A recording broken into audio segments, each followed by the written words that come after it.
Antes de iniciar, ajuste seus fones, tenha o livro em mãos e entre neste círculo de saber. Que cada palavra seja uma chama acesa, iluminando os mistérios que aguardam por você. Dogma e Ritual de Alta Magia de Eliphas Levi.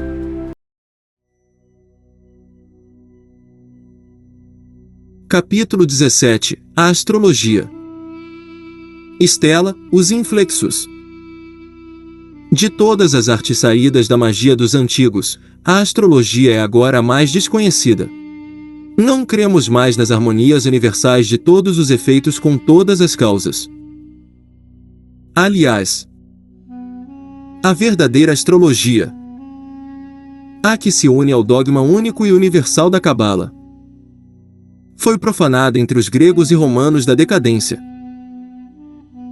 A doutrina dos 7 céus e 3 móveis, emanada primitivamente da década cefírica, os caracteres dos planetas governados por anjos, cujos nomes foram mudados nos das divindades do paganismo, a influenciadas esferas umas sobre as outras, a fatalidade unida aos números, a escala de proporção entre as hierarquias celestes correspondentes às hierarquias humanas, tudo isso foi materializado e feito supersticioso pelos genetríacos e tiradores de horóscopos da decadência e da Idade Média.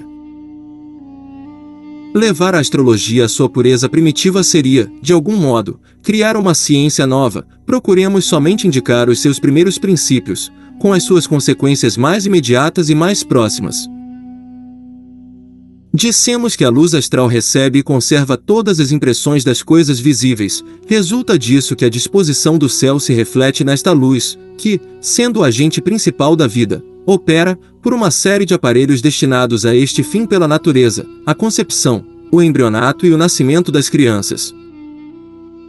Ora, se esta luz é muito pródiga de imagens para dar ao fruto de uma gravidez as impressões visíveis de uma fantasia ou deleitação da mãe, com maior razão deve transmitir ao temperamento ainda móvel e incerto do recém-nascido as impressões atmosféricas e as diversas influências que resultem a um momento dado, em todo o sistema planetário, desta ou daquela disposição particular dos astros. Nada é indiferente na natureza. Uma pedra de mais ou de menos num caminho pode romper ou modificar profundamente os destinos dos maiores homens e até mesmo dos maiores impérios, com maior razão. O lugar desta ou daquela estrela no céu não poderia ser indiferente para os destinos da criança que nasce, e que, pelo próprio nascimento, entra na harmonia universal do mundo sideral. Os astros estão presos, uns aos outros, por atrações que os conservam em equilíbrio e os fazem mover-se regularmente no espaço. Estas redes de luz vão de todas as esferas a todas as esferas, e não há um ponto em cada planeta que não esteja preso um desses fios indestrutíveis.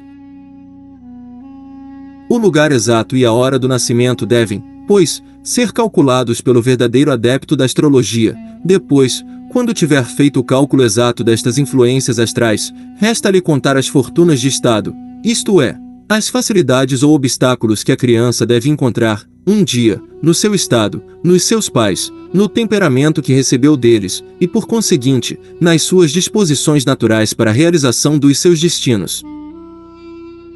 E ainda é preciso ter em conta a liberdade humana e a sua iniciativa, se a criança chegar, um dia, a ser verdadeiramente homem e subtrair-se, por um corajoso querer, das influências fatais e da cadeia dos destinos. Veem que não concedemos muito à astrologia, mas, também, o que lhe deixamos é incontestável, é o cálculo científico e mágico das probabilidades. A astrologia é tão antiga e até mais antiga do que a astronomia, e todos os sábios da antiguidade lhe deram a mais inteira confiança. Ora, não devemos condenar e rejeitar levianamente o que nos chega rodeado e sustentado por tão imponentes autoridades. Longas e pacientes observações, comparações, conclusivas, experiências reiteradas muitas vezes tiveram de levar os antigos sábios às suas conclusões, e seria preciso, para pretender refutá-las, recomeçar, em sentido contrário, o mesmo trabalho. Paracelso foi, talvez, o último dos grandes astrólogos práticos. Curava doenças por talismãs formados sob as influências astrais e reconhecia em todos os corpos a marca da sua estrela dominante. E era esta, conforme ele, a verdadeira medicina universal e a ciência absoluta da natureza, perdida pela falta dos homens e achada de novo somente por um pequeno número de iniciados. Reconhecer o sinal de cada estrela nos homens, nos animais, nas plantas, é a verdadeira ciência natural de Salomão, ciência que se considera perdida e cujos princípios são, todavia, conservados como todos os outros segredos da Cabala. Compreende-se que, para ler a escritura das estrelas, é preciso conhecer as próprias estrelas, conhecimento que se obtém pela domificação cabalística do céu, e pela inteligência do planisfério cabalístico, achado e explicado por Gafarel. Neste planisfério, as constelações formam letras hebraicas, e as figuras mitológicas podem ser substituídas pelos símbolos do tarô.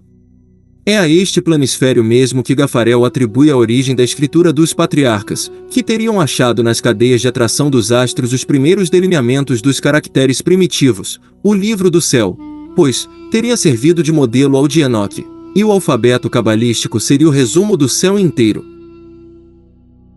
Nisto não falta nem poesia, nem, principalmente, probabilidade, e o estudo do tarô, que é, evidentemente, o livro primitivo e hieroglífico de Enoque, como entendeu o sábio Guilherme Postelo, bastará para nos convencer disso. Os sinais impressos na luz astral pelo reflexo e atração dos astros se produzem, como descobriram os sábios, em todos os corpos que se formam pelo concurso desta luz. Os homens trazem os sinais da sua estrela principalmente na fronte e nas mãos, os animais, na sua forma inteira e nos seus sinais particulares, as plantas os deixam ver nas suas folhas e nos seus grãos, os minerais, nas suas veias e nos aspectos de suas fendas. O estudo destes caracteres foi o trabalho de toda a vida de Paracelso, e as figuras dos seus talismãs são resultados das suas investigações, mas ele não deu a chave disso. E o alfabeto cabalístico astral com suas correspondências ainda resta fazer. A ciência da escritura mágica não convencional parou, para o público, no planisfério, de Gafarel.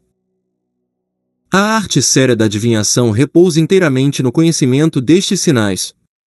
A quiromancia é a arte de ler nas linhas da mão a escritura das estrelas, e a metoposcopia procura os mesmos caracteres ou outros análogos na fronte dos seus consultantes.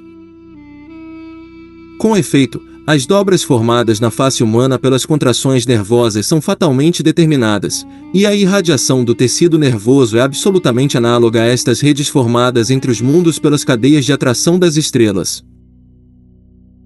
As fatalidades da vida se escrevem, pois, necessariamente, nas nossas rugas, e reconhecemos, muitas vezes, ao primeiro olhar na fronte de um desconhecido, uma ou várias letras misteriosas do planisfério cabalístico. Esta letra é um pensamento inteiro, e este pensamento deve dominar a existência desse homem. Se esta letra é atormentada e se grava penosamente, há luta nele entre a fatalidade e a vontade, e já nas suas emoções e tendências mais fortes todo o seu passado se revela ao mago. O futuro é, então, fácil de ser conjeturado e se, às vezes, os acontecimentos enganam a sagacidade do adivinho, o consultante não fica, por isso, menos admirado e convencido da ciência sobre-humana do adepto. A cabeça do homem é feita conforme o modelo das esferas celestes, e ela atrai e irradia, e é ela que, na concepção da criança, se manifesta e se forma primeiro. Sofre, pois, de um modo absoluto para a influência astral e, pelas suas diversas protuberâncias, dá prova das suas diversas atrações. A frenologia deve, pois, achar a sua última palavra na astrologia científica e retificada, cujos problemas indicamos a paciência e a boa-fé dos sábios.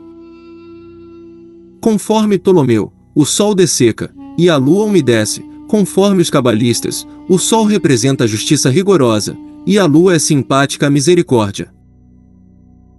É o sol que forma as tempestades, é a lua que, por uma espécie de branda pressão atmosférica, faz crescer, decrescer e como que respirar o mar.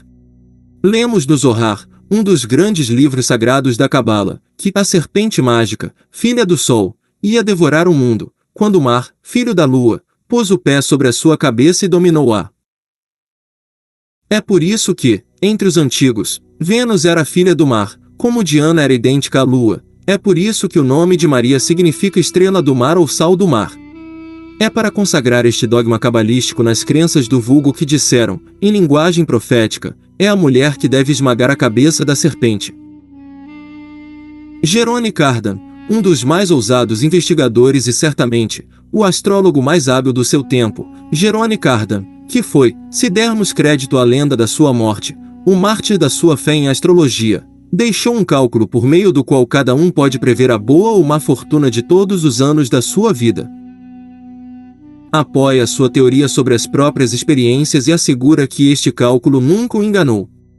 Para saber, pois, qual será a fortuna de um ano, resume os acontecimentos dos que o precederam por 4, 8, 12, 19 e 30. O número 4 é o da realização, o número 8, o de Vênus ou das coisas naturais, o número 12, que é o do ciclo de Júpiter, corresponde aos sucessos, ao número 19 correspondem os ciclos da Lua e de Marte, o número 30 é o de Saturno ou da fatalidade. Assim, por exemplo, quero saber o que me acontecerá neste ano de 1855, passarei na minha memória o que me aconteceu de decisivo e real, na ordem do progresso e da vida, há 4 anos, o que tive de felicidade ou infelicidade natural há 8 anos, que pude contar de sucesso ou infortúnio há 12 anos, as vicissitudes, desgraças ou doenças que tive há 19 anos, e o que sofri de triste e fatal há 30 anos. Depois, tendo em conta os fatos irrevogavelmente realizados e o progresso da idade, conto com as sortes análogas às que já devo à influência dos mesmos planetas. E digo, em 1851, tive ocupações medíocres, mas suficientemente lucrativas, com alguns embaraços de posição. Em 1847 fui violentamente separado da minha família, e resultou, desta separação, grandes sofrimentos para mim e os meus. Em 1843, viajei como apóstolo, falando ao povo e perseguido pelas pessoas mal intencionadas. Em 2 palavras, fui honrado e proscrito. Enfim, em 1825, a vida de família cessou para mim, e me empenhei num caminho fatal que me levaria à ciência e à infelicidade.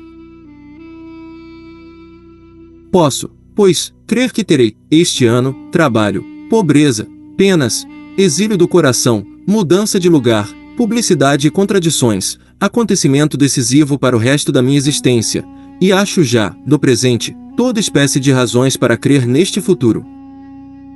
Concluo disso que, para mim, e para o presente ano, a experiência confirma perfeitamente a exatidão do cálculo astrológico de Cardan.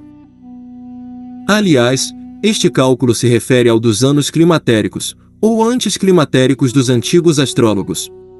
Climatéricos quer dizer dispostos em escalas ou calculados conforme os degraus de uma escada.